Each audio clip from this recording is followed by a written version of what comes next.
আমি কৃষক মুক্তি সংগ্ৰাম সমিতিয়ে সদৌ মটৰ শ্ৰমিক সন্থাই ঘোষণা কৰা কৰ্মবিৰতি আমি আদৰণি জনাইছো। যেহেতু আপোনালোক সকলোৱে নিশ্চয় গম পাইছে যে কেন্দ্ৰীয় চৰকাৰে আসলে হিট এণ্ড ৰান তেওঁলোকে আইন প্ৰৱৰ্তন কৰিছে। সেই যদি আইনখন লাগু হৈ যায় তেতিয়াহ'লে আসলে কোনো ড্ৰাইভাৰে আসলে গাড়ী চলাব নোৱাৰে।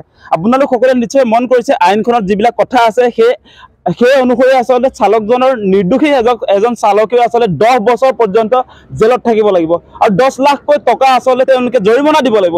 আসলে 10 লাখ টকাৰ গৰাকী হলে কোনোবা ড্ৰাইভাৰে কেতিয়াবা আসলে তেওঁ ট্ৰাক চলাই বা সাধাৰণ যান বাহন চলাই তেওঁ জীৱন প্ৰবৰ্তাব কেতিয়াও নালাগে। গতিকে এই আইনখন সম্পূৰ্ণৰূপে আসলে ব্লেক আইন, কলা আইন। এই কলা আইন অতি শীঘ্ৰে কেন্দ্ৰীয় চৰকাৰে প্ৰত্যাহাৰ কৰা উচিত। কোনো কাৰণতে আসলে ড্ৰাইভাৰ বিলাকক একেবাৰে মাৰি পেলাব পৰা এনেকুৱা আইন কোনো আসলে ভাৰতৰ গণতান্ত্ৰিক মানুহে কোনো কাৰণতে আসলে সাপোৰ্ট কৰিব নোৱাৰে। আমি এটা কথা স্পষ্ট কৰি দিছো, অতি শীঘ্ৰে কেন্দ্ৰীয় চৰকাৰে হিট এণ্ড ৰান যিখন কলা আইন তেওঁলোকে প্ৰৱৰ্তন কৰিছে সেই আইন অতি শীঘ্ৰে প্ৰত্যাহাৰ কৰক।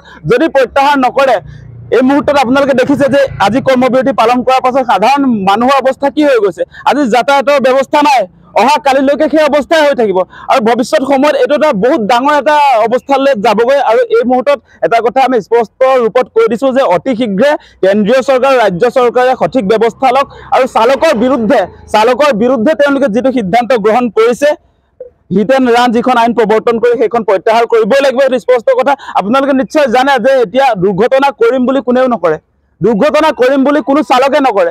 এতিয়া চালকবিলাকৰ নিৰ্দোষী চালক এজনেও এতিয়া জেলত থাকিবলৈ 10 বছৰ আৰু যদি তেওঁলোকে এক্সিডেণ্ট কৰাৰ পাছত তেওঁলোকে আপোনাৰ প্ৰথমতে মেডিকেললৈ লৈ যাব লাগিব, তেওঁ পলায়ন কৰিবও নোৱাৰে। আপোনালোকে ৰাজহুৱা জেগাত যদি কোনোবা এক্সিডেণ্ট হৈ যায় তেতিয়াতো মৰেল পুলিচিং আৰম্ভ হয়। আমি বহুত জেগাত দেখিছোঁ যে আপোনাৰ এক্সিডেণ্ট কৰাৰ পাছত পাব্লিক ধুলাই পাই কিছুমান মানুহৰ মৃত্যু হৈ যায়। গতিকে আগতে কি কৰিছিলে ড্ৰাইভাৰবিলাকে আসলে ওচৰৰ থানাত আত্মসমৰ্পণ কৰিছিলে। এতিয়া সেই ব্যৱস্থা নাই, তেওঁ মেডিকেললৈ লৈ যাব লাগিব।